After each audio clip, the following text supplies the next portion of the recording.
আমার নাম লাভলি, আমি ১৭ বছর বয়সী। আপনি আমার বয়স এবং নাম থেকে অনুমান করতে পারেন যে আমি দেখতে কেমন হতে পারি। আমি একটি ছোট শহরে থাকি। আমার বাড়ি বড় নয়, কিন্তু আমার জন্য এটি পৃথিবীর সবচেয়ে সুন্দর কোণ। মা, বাবা এবং আমার ছোট ভাই আদিত্য, শুধু আমাদের ছোট্ট পরিবার। শহরের গলিতে সবাই একে অপরকে চেনে, কিন্তু একটি বাড়ি সবসময় অদ্ভুত ছিল, শেখর কাকার বাড়ি। শেখর কাকার সম্পর্কে কেউ বেশি কিছু জানে না। তিনি প্রায় ৫০ বছর বয়সী, কিন্তু তার চোখে একটি অদ্ভুত খালি ভাব দেখা যায়, যেন কোনো অসম্পূর্ণ গল্প যা শোনার কেউ নেই। তিনি বেশিরভাগ সময় তার বাড়িতেই থাকেন, এবং যখন বাইরে আসেন, শুধুমাত্র সবজি কিনতে বা কোনো জরুরি কাজে। কিন্তু আমার তার সাথে প্রথম দেখা খুবই অদ্ভুত এবং ভয়ানক ছিল। সেই সন্ধ্যার সময় ছিল। সূর্য ধীরে ধীরে অস্ত যাচ্ছিল এবং হালকা শীতলতা বাতাসে মিশে যাচ্ছিল। আমি আমার বই নিয়ে ছাদে বসেছিলাম, যখন হঠাৎ আমার নজর পড়ল শেখর কাকার বাড়ির ছাদে। তিনি সেখানে একা বসেছিলেন, আকাশের দিকে তাকিয়ে। তার চোখে এমন কিছু ছিল যা আমাকে অস্থির করে দিল। আমি তাকে একদৃষ্টে তাকিয়ে থাকলাম, এবং ঠিক তখনই তিনি হঠাৎ আমার দিকে তাকালেন। আমি মনে করলাম যেন আমি কোনো চুরিতে ধরা পড়েছি। আমি দ্রুত দৃষ্টি সরিয়ে নিলাম এবং বইয়ে মনোনিবেশ করার চেষ্টা করলাম। কিন্তু তখন একটি অদ্ভুত আওয়াজ শুনলাম, কারো কান্নার হালকা শব্দ। আমি আবার তার ছাদের দিকে তাকালাম, কিন্তু এবার তিনি সেখানে ছিলেন না। আমি ভাবলাম যে এটি হয়তো আমার ভুল ছিল, কিন্তু ঠিক তখনই আমার কানে একটি মৃদু আওয়াজ ভেসে এল, বাঁচাও। আমার হৃদয় দ্রুত স্পন্দিত হতে লাগল। সেই আওয়াজ কোথা থেকে এসেছিল? শেখর কাকার বাড়ি থেকে, নাকি আমার মস্তিষ্কের কোনো বিভ্রম? সেই আওয়াজ এখন আমার মনে গুঞ্জরিত হচ্ছিল। আমি ছাদে দাঁড়িয়েছিলাম, যেন আমার পা সেখানে আটকে গেছে। বাতাসে একটি অদ্ভুত শীতলতা ছিল, কিন্তু আমার ভেতরে কিছু অন্য বলছিল, একটি অস্থিরতা, একটি অজানা হুলস্থুল। আমি আমার বাড়ির দরজা থেকে উকি দিয়ে শেখর কাকার বাড়ির দিকে তাকালাম। সবকিছু স্বাভাবিক মনে হচ্ছিল। তাহলে সেই আওয়াজ কার ছিল? আমি ভাবছিলাম, ঠিক তখনই আমার ফোন বেজে উঠল। দেখলাম, অনিরুদ্ধের কল। আমার ক্লাসের সেরা বন্ধু, এবং সম্ভবত তার চেয়েও কিছু বেশি। কি করছো? তার কণ্ঠে সেই পুরনো দুষ্টুমি ছিল। কিছু না, শুধু বই পড়ছি, আমি মিথ্যা বললাম। ও, তাহলে এখন বইও ভয় দেখাচ্ছে, সে হেসে বলল। আমি হঠাৎ বুঝতে পারলাম যে আমার কণ্ঠ একটু ঘাবড়ে গেছে। আমি কথা বদলাতে বললাম, তুমি হোমওয়ার্ক করেছ? লাভলি, আমি অনিরুদ্ধ। হোমওয়ার্ক আর আমি? এই প্রশ্নই করো না, সে বলল। আমি হেসে উঠলাম। তার কথা শুনে মন সবসময় হালকা হয়ে যেত, কিন্তু আজ কিছু আলাদা ছিল। ফোন রেখে দেওয়ার পর আমার মন আবার শেখর কাকার বাড়ির দিকে চলে গেল। আমি নিজেকে বোঝানোর চেষ্টা করলাম যে হয়তো আমি কিছু ভুল শুনেছি, কিন্তু হৃদয় বলছিল যে কিছু একটা আছে যা চোখের আড়ালে আছে। রাত হয়ে গিয়েছিল। আমি বারান্দায় দাঁড়িয়েছিলাম যখন হালকা বৃষ্টি শুরু হল। ঠান্ডা বাতাস আমার মুখ স্পর্শ করে গেল, এবং অদ্ভুত ব্যাপার ছিল যে সামনে শেখর কাকাও তার জানালা থেকে বাইরে তাকিয়েছিলেন, ঠিক আমার দিকে। আমাদের চোখ কিছু সেকেন্ডের জন্য মিলিত হল, এবং সেই মুহূর্তে কিছু অনুভব হল, কিছু অকথিত, কিছু অজানা। আমার মনে হল যেন তার চোখে একটি গল্প আছে যা তিনি বলতে চান, কিন্তু শব্দে বলতে পারেন না। তুমিও কি বৃষ্টিতে ভেজা পছন্দ কর? আমার কানে আবার সেই আওয়াজ ভেসে এল। কিন্তু এবার এই আওয়াজ শেখর কাকার ছিল। আমি চমকে গেলাম। তিনি এর আগে কখনো আমার সাথে কথা বলেননি। আমি বুঝতে পারলাম না কি উত্তর দেব। হালকা করে হেসে বললাম, মাঝে মাঝে, যখন মন ভেসে যায়। তিনি কিছু বললেন না, শুধু হালকা হাসলেন এবং ভিতরে চলে গেলেন। কিন্তু আমার হৃদয়ে সেই সাক্ষাৎ একটি হুলস্থুল রেখে গেল। এটি প্রথমবার ছিল যখন আমি তার চোখে কিছু পড়ার চেষ্টা করেছিলাম, এবং সম্ভবত প্রথমবার এমন অনুভব করেছিলাম যে আমার জীবন কোনো মোড়ে আসতে চলেছে, যার সম্পর্কে আমার নিজেরই কোনো ধারণা ছিল না। বৃষ্টি তীব্র হয়ে উঠেছিল। বাতাসে শীতলতা আমার গাল স্পর্শ করছিল, কিন্তু আমি সেখানেই দাঁড়িয়েছিলাম যেখানে শেখর কাকা আমাকে প্রথম কথা বলেছিলেন। তুমিও কি বৃষ্টিতে ভেজা পছন্দ কর? তার শব্দ এখনও আমার মনে গুঞ্জরিত হচ্ছিল। তার চোখে একটি অদ্ভুত আকর্ষণ ছিল, গভীর বিষণ্ণতা, কিন্তু অনেক কিছু বলার। আমি কখনো ভাবিনি যে তিনি আমার সাথে কথা বলবেন, এবং তা এমনভাবে। আমার হৃদয় দ্রুত স্পন্দিত হচ্ছিল। আমি ঘরে ফিরে এলাম, কিন্তু মন এখনও সেখানে আটকে ছিল। শেখর কাকা, এই নামের সাথেই মনে একটি অদ্ভুত হুলস্থুল শুরু হল। তিনি কে? কেন এত চুপচাপ থাকেন? এবং আজ হঠাৎ তিনি আমাকে এটি কেন জিজ্ঞাসা করলেন? সারারাত আমার ঘুম আসেনি। বৃষ্টির ফোঁটা জানালা আঘাত করছিল এবং আমি শুধু পাশ ফিরছিলাম। আমি নিজেকে মিথ্যা সান্ত্বনা দিলাম যে এটি ছিল একটি সাধারণ কথোপকথন, কিন্তু সত্যি কথা হল তাদের কথাগুলো আমার ভেতরে কিছু জাগিয়ে দিয়েছিল।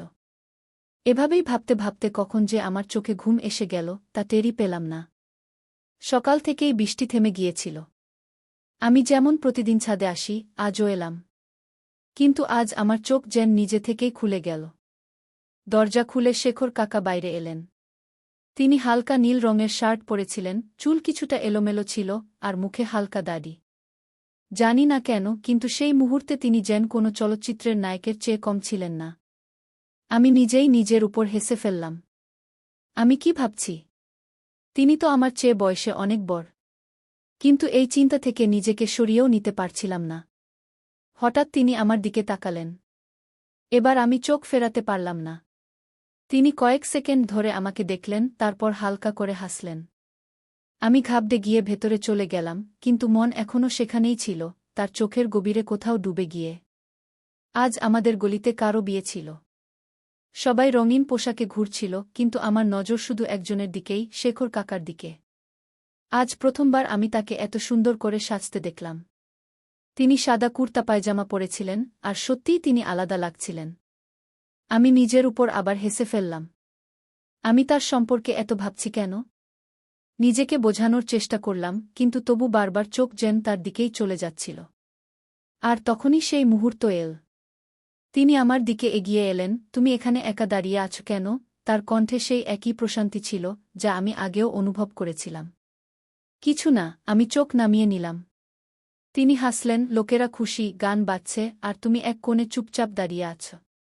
নাচ পছন্দ না?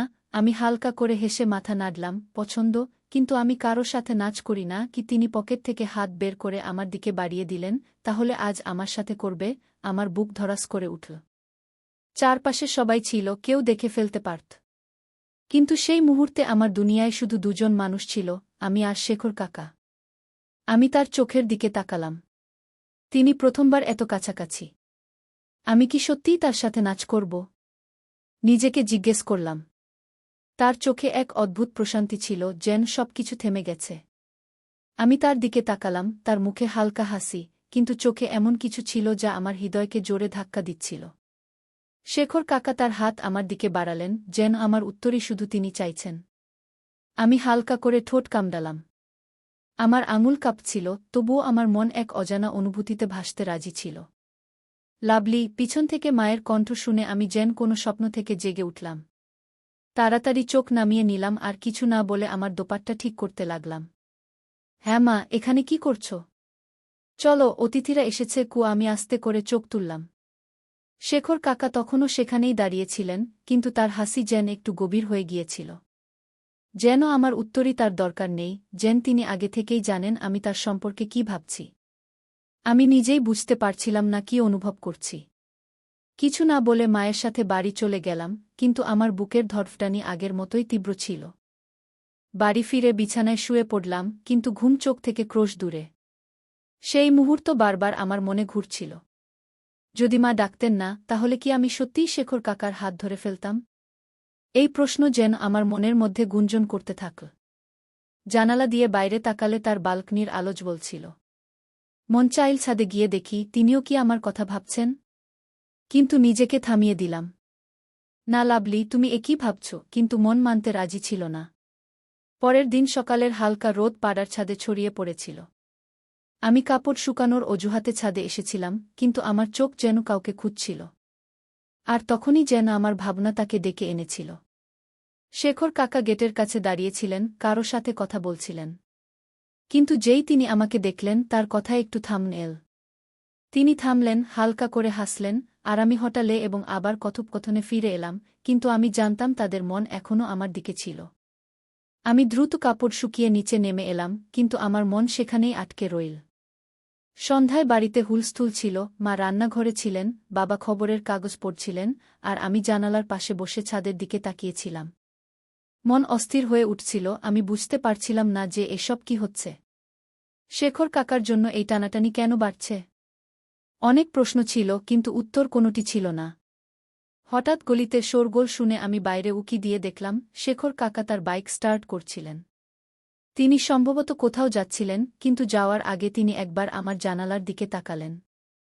আমার হাত পা যেন অবশ হয়ে গেল। এ কি কাকতালীয় ছিল, নাকি তিনি ইচ্ছে করে আমার দিকে তাকিয়েছিলেন? আমার মন বলছিল যে এটি শুধু কাকতালীয় হতে পারে না।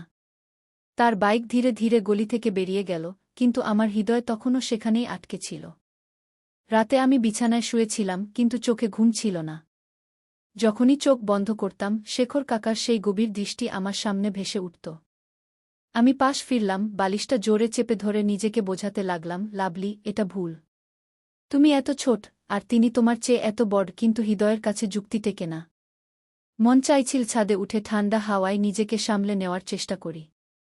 কিন্তু ঠিক যখন আমি ঘর থেকে বেরোলাম, হঠাৎ মোবাইলে একটি মেসেজ এল, ছাদে আসো। আমি চমকে স্ক্রিন দেখলাম, নম্বরটি অচেনা ছিল, কিন্তু হৃদয় থেকে আমি জানতাম যে এটি শেখর কাকাই ছিলেন।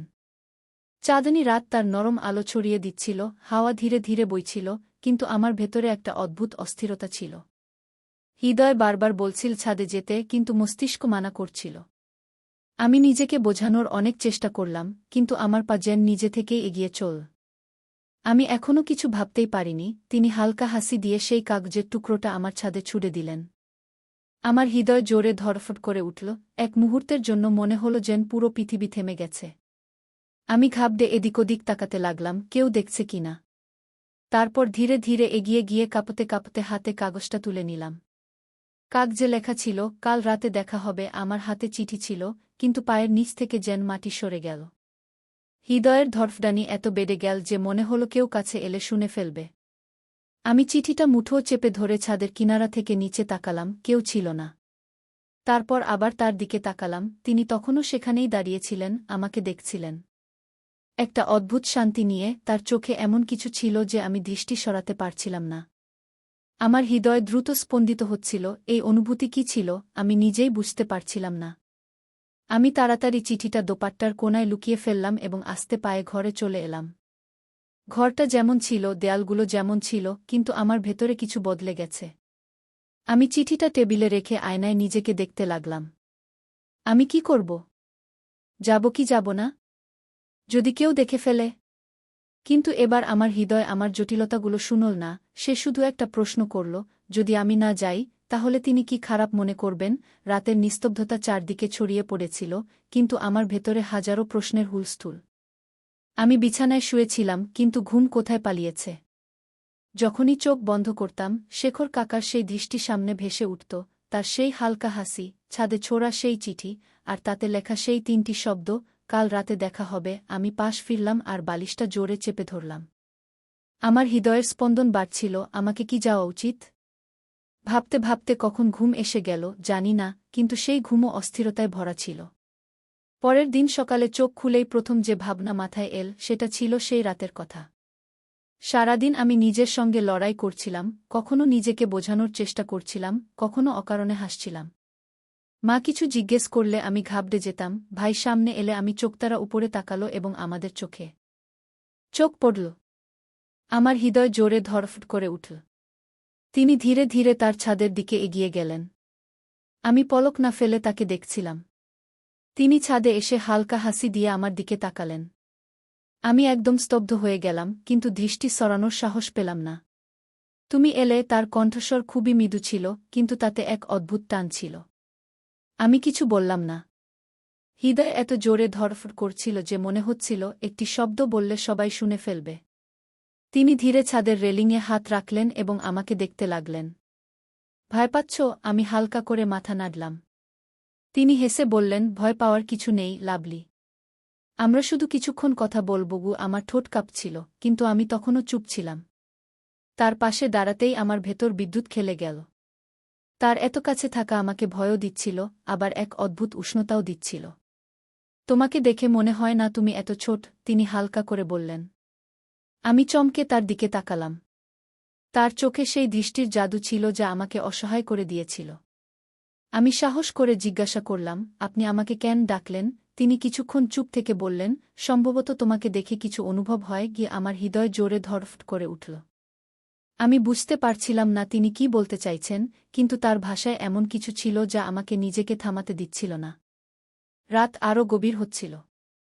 বাতাস তীব্র হয়ে উঠছিল, কিন্তু আমার হৃদয়ের শব্দের কাছে সবই মৃদু মনে হচ্ছিল। আমি কি ঠিক করছি, নাকি এমন কোনো পথে হাঁটছি যেখান থেকে ফিরে আসা কঠিন হবে? আমি শেখর কাকার চোখে তাকিয়েছিলাম, কিন্তু কিছু বুঝতে পারছিলাম না। তার শব্দে যে অনুভূতি ছিল তা আমার ভেতর পর্যন্ত পৌঁছাচ্ছিল।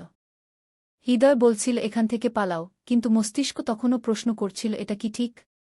তিনি ধীরে আমার মুখের দিকে তাকালেন, যেন আমার মনের জটিলতা বুঝতে চাইছেন, তারপর হাসলেন। তুমি কিছু বলবে না? আমার ঠোঁট শুকিয়ে গিয়েছিল। আমি হালকা করে মাথা নাড়লাম। ঠিক আছে, তাহলে শুধু চুপ করে দাঁড়িয়ে থাকবে। তিনি ছাদের রেলিংয়ে দুটি হাত রাখলেন এবং কিছুক্ষণ আমাকে দেখতে থাকলেন। তার দৃষ্টিতে এক অন্যরকম কথা ছিল, নরম কিন্তু গভীর। আমি অনুভব করলাম আমার হৃদয় তখনও খুব জোরে ধড়ফড় করছে। আমি নিজেকে সামলে বললাম, আপনি আমাকে কেন ডাকলেন? তিনি হালকা করে হেসে বললেন, তোমাকে না ডাকলে তুমি আসতে। আমি দৃষ্টি নিচু করলাম। সত্যি বলতে কি, যদি তিনি পাথর না ছুঁড়ে দিতেন তাহলে আমি নিজেকে থামিয়ে দিতাম। কিন্তু এখন আমি এখানে দাঁড়িয়েছিলাম তার সামনে, কোনো উত্তর ছাড়াই। হঠাৎ তিনি তার হাত বাড়িয়ে দিলেন। এসো বসি। কি আমি একটু শঙ্কিত হলাম, কিন্তু ধীরে ধীরে পা বাড়ালাম এবং তার পাশে গিয়ে ছাদের দেয়ালে বসলাম। আমার হাত ঠান্ডা হয়ে গিয়েছিল।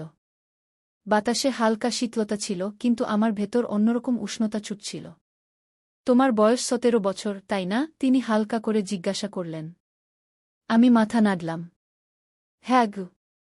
আমি ভেবেছিলাম তুমি এর চেয়ে বড়। ও তার কণ্ঠে এক অদ্ভুত কোমলতা ছিল। তোমার চোখ অন্য মেয়েদের মতো নয়। এতে আরও কিছু আছে, এমন কিছু যা টেনে নেয়। আমার হৃদয় জোরে ধড়ফড় করে উঠল। আমি জানতাম না এর কি উত্তর দেব। আমি আমার আঙুলগুলো জড়িয়ে নিচের দিকে তাকিয়ে রইলাম। তিনি আমার দিকে একটু ঝুঁকলেন। ভয় পাচ্ছ? আমি হালকা করে মাথা নাড়লাম। না। তিনি হেসে আমার মুখটা তার আঙুল দিয়ে একটু উপরে তুললেন। মিথ্যা বলছ। তোমার চোখ অন্য কথা বলছে। আমার শ্বাস আটকে গেল। তার আঙুলের হালকা স্পর্শ যেন আমার পুরো শরীরে শিহরণ ছড়িয়ে দিল। আমি তৎক্ষণাৎ দৃষ্টি সরিয়ে নিলাম এবং নিজেকে একটু পিছিয়ে নিলাম। তিনি আমাকে কিছুক্ষণ দেখলেন, তারপর আবার রেলিংয়ের দিকে ফিরে গেলেন। তুমি জানো লাভলি, যখন প্রথম তোমাকে দেখেছিলাম তখনই বুঝেছিলাম তুমি বাকিদের থেকে আলাদা। আমি চমকে তার দিকে তাকালাম। কিভাবে? তিনি এক গভীর শ্বাস নিলেন। তোমার চোখে প্রশ্ন থাকে, অন্য মেয়েদের মতো শুধু স্বপ্ন নয়। আর এটাই আমাকে ভালো লেগেছে। আমার হৃদয় দ্রুত স্পন্দিত হতে লাগল। আমি জানতাম না এর মানে কি, কিন্তু তার শব্দগুলো আমার ভেতর এক অদ্ভুত অনুভূতি ছড়িয়ে দিয়েছিল। রাত আরও গভীর হয়ে গিয়েছিল। দূর কোথাও কুকুরের ঘেউ ঘেউ শব্দ আসছিল। পরিবেশে নিস্তব্ধতা ছিল, কিন্তু আমার ভেতর এক ঝড় বয়ে যাচ্ছিল। আমি সাহস করে জিজ্ঞাসা করলাম, আপনি আমার কাছ থেকে কি চান শেখর কাকা? তিনি আমার দিকে তাকালেন। তার ঠোঁটে হালকা হাসি ছিল। এই প্রশ্ন তুমি নিজেকেই জিজ্ঞাসা করো লাভলি। তুমি আমার কাছ থেকে কি চাও? তার এই কথা শুনে আমি এক পলকের জন্য স্তব্ধ হয়ে গেলাম। আমার কাছে কোনো উত্তর ছিল না, বা সম্ভবত ছিল, কিন্তু আমি তা স্বীকার করতে ভয় পাচ্ছিলাম। আমি তার চোখে তাকিয়েছিলাম, কিন্তু এখন সেখানে আগের মতো কোমলতা ছিল না। এখন সেখানে অন্য কিছু ছিল, এমন কিছু যা আমার ভেতর অস্থিরতা তৈরি করছিল। শেখর কাকা, তুমি যে প্রশ্ন আমাকে করেছিলে, তুমি আমার কাছ থেকে কি চাও, তার উত্তর আমার কাছে ছিল না। অথবা ছিল, কিন্তু আমি তা নিজের কাছ থেকেও লুকিয়ে রেখেছিলাম। আমি আমার দৃষ্টি নিচু করে নিলাম। হৃদয়ের ধড়ফড়ানি যেন পুরো পরিবেশে গুঞ্জরিত হচ্ছিল। শেখর কাকা কিছুক্ষণ চুপ থাকলেন, তারপর একটি গভীর শ্বাস নিয়ে বললেন, সম্ভবত আমাদের এখন চলে যাওয়া উচিত। অনেক দেরি হয়ে গেছে। আমি মাথা নাড়লাম, কিন্তু পা যেন জমে গিয়েছিল। যাওয়ার ইচ্ছাই হচ্ছিল না, কিন্তু আমি এখানে আর থাকতেও পারছিলাম না। আমি নিজেকে জোর করে উঠিয়ে নিলাম এবং রেলিংয়ের ওপারে তাকালাম। চাঁদ এখন মেঘে ঢেকে গিয়েছিল, যেন আমার উৎকণ্ঠা অনুভব করছে। শেখর কাকা আমার দিকে তাকালেন। লাভলি, যদি আমি বলি যে আমি তোমাকে পছন্দ করি? আমার শরীরে বিদ্যুৎ খেলে গেল। আমি তাকে দেখলাম, কিন্তু তার মুখে কোনো সংকোচ ছিল না। তিনি খুব স্বাভাবিক ছিলেন, যেন তিনি একটি সাধারণ কথা বলেছেন। আমি জোর করে হাসার চেষ্টা করলাম। আপনি মজাক করছেন না? তিনি মৃদুভাবে মাথা নাড়লেন। না, আমি যা অনুভব করি তাই বলছি। আমার মনে হলো যেন আমার শ্বাস বন্ধ হয়ে গেছে। এটি কি সত্যিই ঘটছে? আমি কি সঠিক শুনছি? শেখর কাকা তখনও আমাকে দেখছিলেন। তার মুখে গম্ভীরতা ছিল, কিন্তু কোনো জোরাজুরি নেই, কোনো চাপ নেই। আমি কিছু বলার জন্য ঠোঁট খুললাম, কিন্তু কণ্ঠ গলা আটকে গেল। তারপর জানি না কেন আমার চোখে জল চলে এল। সম্ভবত ভয়, সম্ভবত উৎকণ্ঠা। আমি তাড়াতাড়ি আমার হাত দিয়ে তা মুছে ফেললাম। তুমি ভয় পেয়েছ? আমি মাথা নাড়লাম, না, শুধু আমি জানি না এটি সঠিক কি না। তিনি মাথা নিচু করলেন, তারপর কিছুক্ষণ পরে বললেন, এটি যদি ভুল হতো, তাহলে আমরা দুজনেই এটি অনুভব করতে পারতাম না। শব্দগুলি খুব সুন্দর ছিল, কিন্তু আমার মনে ঝড় তুলছিল। আমি তার থেকে দূরে সরে গিয়ে বললাম, সম্ভবত এখন আমাদের আর কখনো দেখা করা উচিত নয়। তার মুখে একটি মৃদু হাসি ফুটে উঠল। যদি তা হতো, তাহলে তুমি এখানে আসতেই না, লাভলি। আমার কিছুই মনে পড়ছিল না। আমি শুধু ঘুরে দাঁড়ালাম এবং দ্রুত পায়ে ছাদের সিঁড়ির দিকে এগিয়ে গেলাম।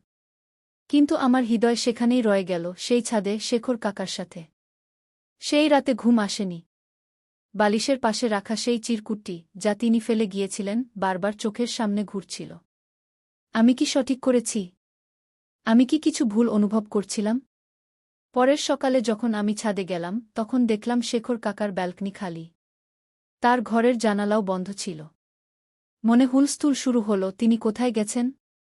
সত্যিই কি এখন আর তার সাথে দেখা হবে না? পুরো দিন কেটে গেল, তারপর আরও একটি, কিন্তু তার কোনো খবর ছিল না।